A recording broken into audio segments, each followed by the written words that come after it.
not done. Rolling. That's it. That's all we That's need all to you're do. gonna get. It's the only sound check you're gonna get. That's it, huh? Are we ready? Can we talk to Mike about his life? This is I'm your life, rolling. Mike? This is my life, Now, not yours.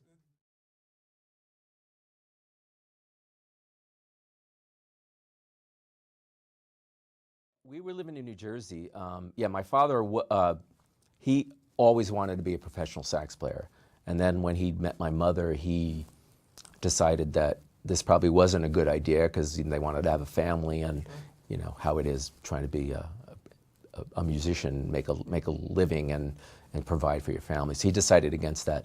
But I was born and I was kind of like the Proxy. I was like, you know, he played everything he had, his record collection. He would talk to me about music and singers and instrumentalists, and primarily at that point it was jazz because that's what he was interested in. But as I got older, you know, in order to bond with me a little more, he would like get into some rock and pop stuff, and he would be able to talk to me like, yeah, that Cream album or that Deep Purple album, you know what I mean? Like it was, he wanted to, you know, even though at that point it was like, Dad, you don't know what you're talking about, you know, because, you know, that's what 15-year-olds, 14-year-olds do.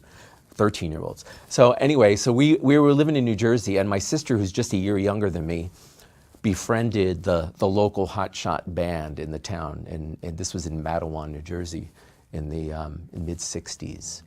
And they were, my father being like the gregarious, good-natured guy he was, invited them to rehearse to practice and rehearse in our two-car garage, even though they had nothing to do with the family, except that they were my sister was kind of friends with them.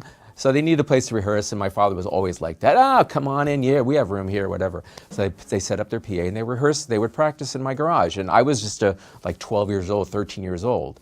And I was starting to like be interested in guitar instruments. So I would come down and watch them, and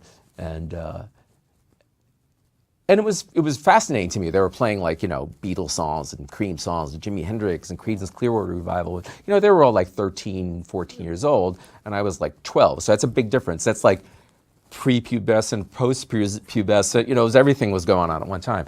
So one day they're rehearsing, and they had a huge fight with the bass player.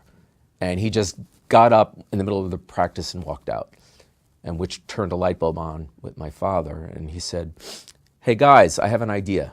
Here's my idea. You're going to audition my son on bass. Never played a bass before. You're going to audition my son on bass, and if he gets in the band, you guys can stay here and continue to practice. So I was like, what? What are you talking about? So he put me in the car, rushed me off to the music store, just bought like a bass, what did I know? What did he know? The first thing he saw, bought me a bass. I came back and I had a really good ear, and I had been taking classical guitar lessons, so I had my hands were kind of in shape to play the bass. So they would play a Beatles song and they would go, okay, can you play along with that song? You know, this is the days before anyone knew how to write a chart or anything. So how fast can you learn it? So I just started picking up the notes, and I was playing a little bit, and they go, okay, you're in the band. Because they wanted to keep rehearsing in their garage, of course. But that was like my little like lightning moment. Wow. I started playing the bass and joined the band. And literally from that moment on, you know, we started playing like dances and clubs. And I was even playing like bars where we shouldn't have been, you know, at a very early age. But I was digging it so much, you know.